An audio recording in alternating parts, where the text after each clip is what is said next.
आज हम आप लोगों को एक ऐसी कहानी सुनाएंगे जो पहले आप लोगों ने कभी नहीं सुनी होगी। कहानी आप लोगों को बहुत पसंद आएगी। पुराने जमाने की बात है, एक गांव था जो बहुत खूबसूरत था। उस गांव में रहने वाले लोग भी बहुत नेक थे। गांव की औरतें कपड़े के कालीन बनाकर बेचा करती थीं।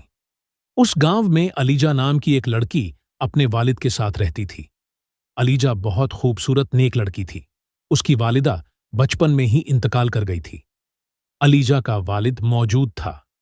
वो दवाई बनाकर बेचा करता था, जड़ी बूटियों से दवाई बनाया करता था। अलीजा ने एक खूबसूरत तोता पाल रखा था। जैसे कि अलीजा हसीन थी, इसी तरह वो ज़हीन भी थी। उसने अपने बाप से बहुत जल्दी ही जड़ी बूटियों से दवाई बनाना भी सीख लिया था। अलीजा का वालिद अब काफी बीमार रहने लगा था। उसने अपनी बेटी को दवाई बनाना सिखाया था कि किस मर्ज के लिए कौन सी जड़ी बूटियों से दवाई बनानी है। इसलिए अलीजा अब माहिर हो चुकी थी। अलीजा के साथ उसका तोता भी रहता था। अलीजा जहां जाती, तोता उसके साथ जाता। जैसे कि अलीजा का वालिद काफी बीमार था और उसने अपनी बेटी को एक बात बताई कि बेटा, मेरा कोई पता नहीं है, मैं कब इस दुनिया से रुखसत हो जाऊं, इसलिए मेरी बात को याद रखना। कभी भी किसी के सामने झुकना नहीं, हमेशा सच का साथ देना। बस बेटी, तुम अल्लाह ताला पे यकीन रखना और सिर्फ अल्लाह ताला से मदद मांगना। जैसे कि अलीजा का वालिद काफी बीमार था, वह फौत हो गया, इस दुनिया को छोड़कर चल बसा। अलीजा अब अकेली रह गई थी। अलीजा का उसके बाप के सिवा कोई भी नहीं था।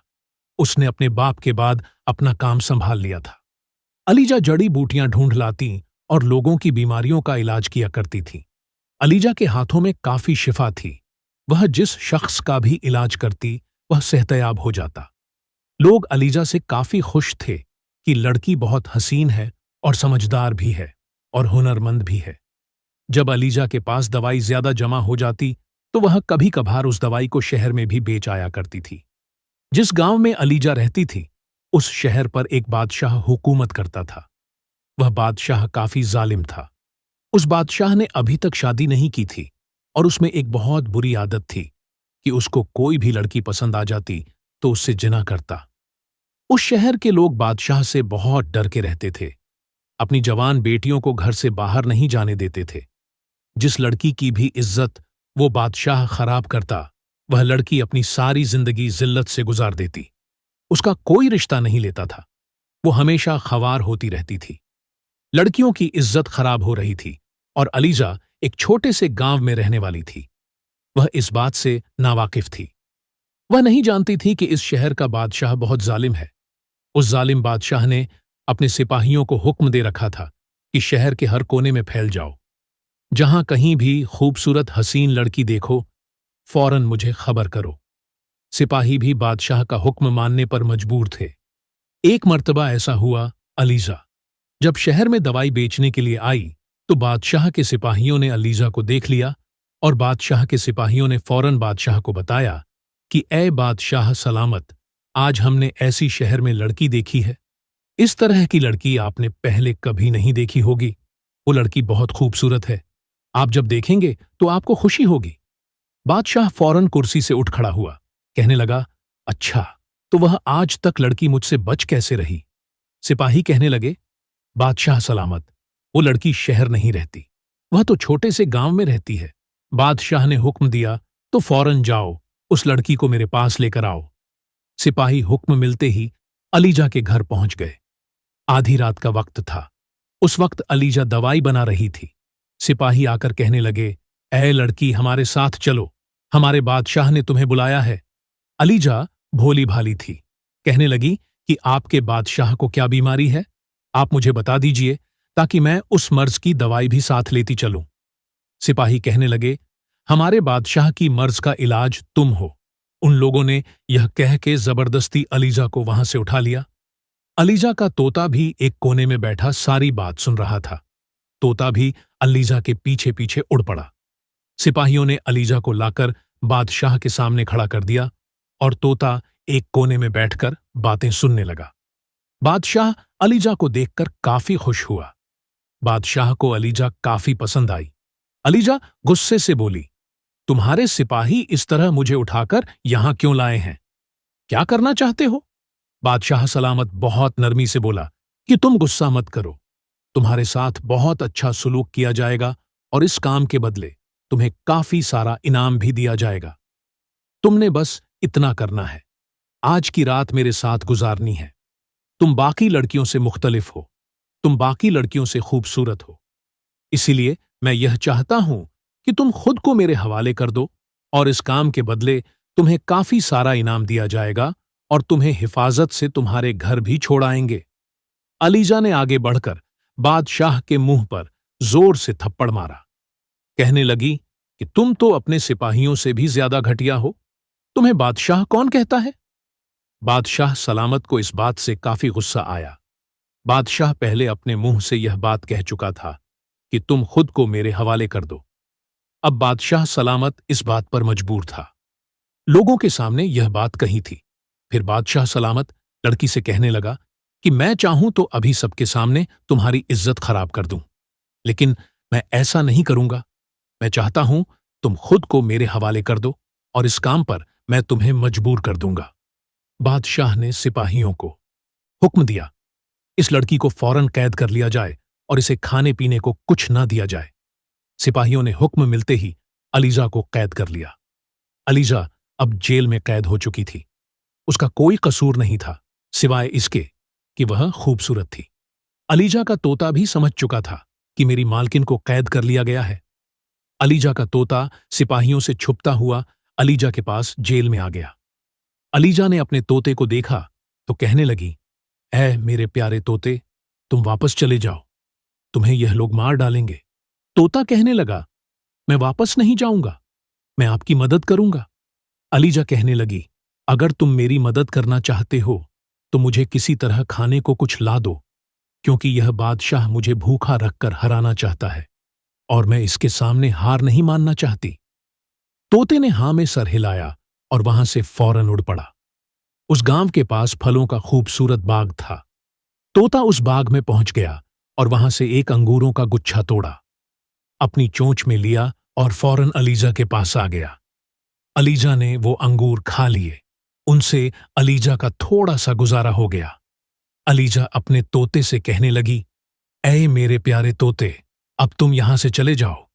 तुम्हें यहां पर किसी ने देख लिया तो तुम्हें माली बात उन लोगों को बता डाली। उन लोगों को जब पता चला तो वह काफी परेशान हो गए। कहने लगे कि हमें बादशाह के पास जाना चाहिए और कहना चाहिए कि अलीजा बहुत अच्छी लड़की है, उसे रिहा कर दिया जाए ताकि वह लोगों की बीमारियों का इलाज कर सके। लोग आकर बादशाह सलामत से कहने लगे, ऐ बादशाह सलामत, उस लड़की को छोड़ दीजिए ताकि वह हमारी बीमारियों का इलाज कर सके। लोग मर्ज से मर रहे हैं और कोई इलाज करने वाला नहीं है। बादशाह सलामत गुस्से से बोला कि नहीं, हरगिज मैं उस लड़की को रिहा नहीं करूंगा जब तक वह मेरी बात मान नहीं लेती, चाहे लोग मर ही क्यों ना जाएं। बादशाह ने सिपाहियों को कहकर उन लोगों को महल से बाहर निकलवा दिया। वह बेचारे गरीब लोग बादशाह को बद्दुआ देते हुए वहां से चले गए। कभी कभी ऐसा होता है कि हुनर ही इंसान की जान बचाने का जरिया बन जाता है। अलीजा के साथ भी कुछ ऐसा ही हुआ। इसी तरह एक हफ्ता गुजर गया। फिर ऐसा हुआ कि उसी मर्ज ने बादशाह को अपनी लपेट में ले लिया। बादशाह काफी बीमार हो गया। बादशाह ने बिस्तर पकड़ लिया। बादशाह ने शहर से दूर दूर से लोग मंगवाए। उन लोगों ने बादशाह का इलाज किया, लेकिन सभी लोग बादशाह को जवाब देकर चले गए। बादशाह की मर्ज का इलाज ना हो सका। इसी तरह बादशाह का इलाज नहीं हो पा रहा था। बादशाह को अब अपनी फिक्र लग गई थी। बादशाह सलामत ने खाना पीना भी छोड़ दिया था। उसने बिस्तर पकड़ लिया। बीमारी की हालत में बादशाह को एहसास हुआ कि वह काफी गलत करता रहा है। उसने अलीजा के साथ भी काफी गलत किया है। बीमार बादशाह को अब अपनी आखिर की फिक्र लग गई कि अब मेरा क्या होगा, मेरे गुनाह कैसे बख्शे जाएंगे। मैंने तो इतने गुनाह किए हैं और इतने घरों की लड़कियों की इज्जत खराब की है। कितने ही लोगों ने मुझे बद्दुआ दी होगी। बादशाह अब अपने किए पे काफी शर्मिंदा था। जब बादशाह को एहसास हुआ तो बादशाह ने अलीजा को रिहा करवा दिया और बादशाह सलामत ने अलीजा से माफी मांगी। कहने लगा कि मैं बीमार बेड पर पड़ा हूं और तुमसे माफी मांगता हूं। मैंने तुम्हारे साथ बहुत गलत किया। तुम वह वाहिद लड़की हो जो इस मर्ज का इलाज कर सकती हो। लोग मर रहे हैं, उनको तुम्हारी जरूरत है। बादशाह ने कहने लगा कि तुमसे वादा किया जाएगा कि तुम्हें कोई नुकसान नहीं पहुंचाया जाएगा और तुम्हारे साथ बाकी लड़कियों को भी कभी तंग नहीं किया जाएगा, क्योंकि मैं अपने गुनाहों पर शर्मिंदा हूं और मुझे बहुत पछतावा है। इसलिए तुम मेरा भी इलाज करो और बाकी लोगों का भी इलाज करो। मैं तुम्हारा एहसानमंद रहूंगा। अलीजा ने बादशाह को माफ कर दिया। अलीजा बहुत रहम करने वाली थी। उसके बाद अलीजा वहां से चली गई। बादशाह सलामत ने अपने मुलाजिमों को हुक्म दिया कि फौरन अलीजा के साथ जाओ, उसके साथ जड़ी बूटियां ढूंढने में मदद करो। लोग मर्जों वाले ज्यादा हैं, इसीलिए अलीजा को मदद चाहिए होगी ताकि अलीजा जल्दी लोगों का इलाज कर सके। अलीजा ने जड़ी बूटियां ढूंढी, उनसे दवाई बनाई और लोगों को पहुंचा दी, और कुछ दवाई बादशाह सलामत के लिए भी ले आई। बादशाह सलामत अपनी बीमारी से बहुत तंग आ चुका था। वह ना खड़ा हो पा रहा था, न बैठ पा रहा था और ना ही उसको नींद आती थी। बादशाह सलामत अपने बिस्तर पर पड़ा जल रहा था। अलीजा ने बादशाह सलामत का इलाज शुरू कर दिया। बादशाह सलामत ने जैसे ही दवाई खाई, बादशाह सलामत ने सुकून महसूस किया। और डालेंगे, तोता वहां से चला गया। इस तरह अलीजा को जेल में 3 दिन हो चुके थे। तोता हर रोज ही अलीजा को कुछ न कुछ खाने को ला देता, जिससे अलीजा का गुजारा हो जाता था। तीसरे दिन वो जालिम बादशाह अलीजा के पास जेल में आया। बादशाह ने अलीजा को जेल में उदास बैठे देखा। कहने लगा, देखो लड़की, तुम मेरी बात मान क्यों नहीं लेती?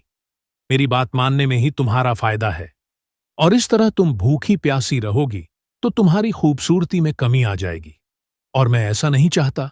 तुम मेरी बात मान लो, इस काम के बदले तुम्हें अमीर कर दूंगा, जिससे तुम सारी जिंदगी बैठकर खा सकोगी।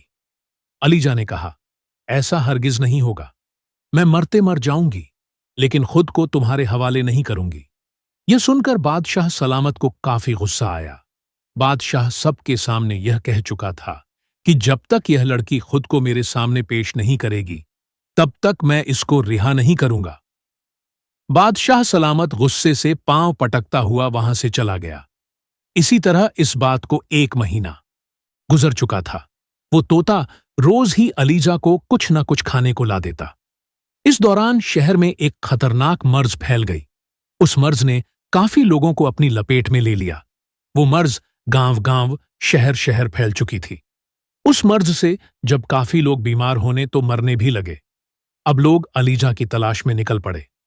काफी लोग अलीजा के घर भी आए, लेकिन उन लोगों को अलीजा ना मिली। अलीजा का उन लोगों को पता नहीं था। लोग जब अलीजा के घर आए तो घर पर तोता मौजूद था। तोते ने अलीजा व अलीजा लोगों के घरों में भी दवाई पहुंचाती और साथ में उनकी देखभाल भी करती, और कुछ वक्त महल में भी आती, बादशाह की देखभाल भी करती। इसी दौरान बादशाह को अपने किए पे काफी शर्मिंदगी हुई और बादशाह के दिल में अलीजा के लिए सच्ची मोहब्बत जाग उठी। बादशाह सोचने लगा कि अलीजा खूबसूरत होने के साथ साथ अक्लमंद और ज़हीन भी है। वह कितनी नेक लड़की है और मैंने इसके साथ कितना गलत किया। बादशाह सलामत जब मुकम्मल ठीक हो गया तो अलीजा कहने लगी, ऐ बादशाह सलामत, अब आप ठीक हो चुके हैं और मैं यहां से जा रही हूं। अलीजा वहां से अपने घर आ गई। बादशाह सलामत अब बेचैन था कि अलीजा क्यों चली गई, क्योंकि बादशाह को अलीजा से सच्ची मोहब्बत हो गई थी। बादशाह चाहता था कि वह अलीजा से शादी कर ले और अलीजा बादशाह सलामत के साथ हमेशा रहे। जब बादशाह मुकम्मल ठीक हो गया तो बादशाह अलीजा के घर गया। बादशाह सलामत ने दोबारा अलीजा से माफी मांगी। अलीजा ने कहा कि मैंने आपको कब का माफ कर दिया है, आप यहां से चले जाएं और मुझे दवाई बनाने दें। बादशाह सलामत के दिल में हिम्मत नहीं थी कि वह अपने दिल की बात कह पाए। बादशाह सलामत महल वापस आ गए और परेशान होकर बैठ गए। इस बात को 1 साल गुजर चुका था। बादशाह अब अपनी राया का ख्याल रखता और किसी भी लड़की को तंग नहीं करता था। जब कहीं पर जुल्म होता तो बादशाह उसकी रहनुमाई करता, अपनी राया का ख्याल रखता और बड़ी नेकी के साथ अपनी जिंदगी बसर कर रहा था। अलीजा का तोता बादशाह के ऊपर नजर रखे हुए था। अलीजा के तोते ने अलीजा को सब बता दिया, जिससे अलीजा को बादशाह के बारे में पता चल गया। फिर वह तोता बादशाह सलामत के पास आया और सिर्फ इतना ही कहा कि मोहब्बत के बीच निकाह से बेहतर और कुछ नहीं होता। तभी बादशाह सलामत के दिल में ख्याल आया कि एक बार अलीजा से बात करनी चाहिए। बादशाह सलामत ने अलीजा को निकाह का पैगाम भिजवाया, जो अलीजा ने कबूल कर लिया, और इसी तरह अलीजा से बादशाह सलामत की शादी हो गई। यहां कहानी का बाकी हिस्सा है। बादशाह सलामत ने अलीजा से कहा कि तुम यहां महल में रह के भी लोगों का इलाज कर सकती हो। काफी सारे मुलाजिम अलीजा के साथ रहने लगे। मुलाजिमों को हुक्म दे दिया गया कि अलीजा का दवाई बनाने में मदद की जाए।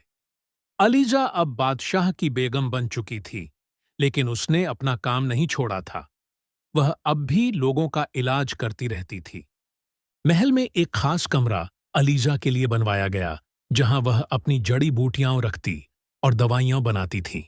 उसका प्यारा तोता भी अब महल में रहने लगा था और अलीजा की हर काम में मदद करता था।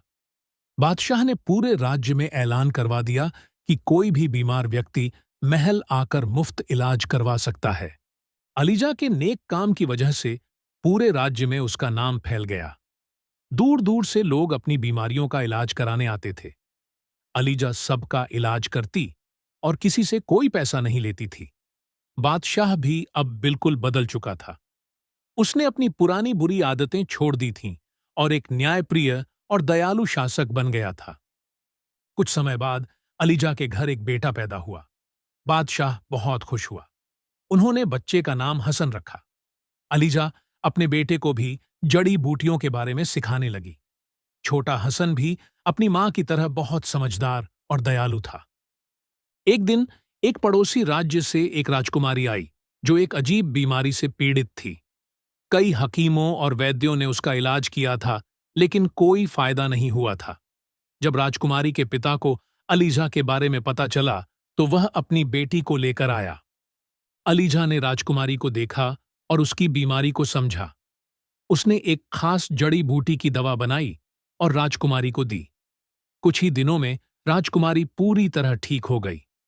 राजकुमारी के पिता ने अलीजा को बहुत सारा सोना चांदी देना चाहा, लेकिन अलीजा ने इनकार कर दिया। अलीजा का तोता अब बूढ़ा हो चला था, लेकिन अभी भी अलीजा के साथ रहता था। एक दिन तोते ने अलीजा से कहा, मालकिन, मैंने आपको हमेशा खुश देखा है।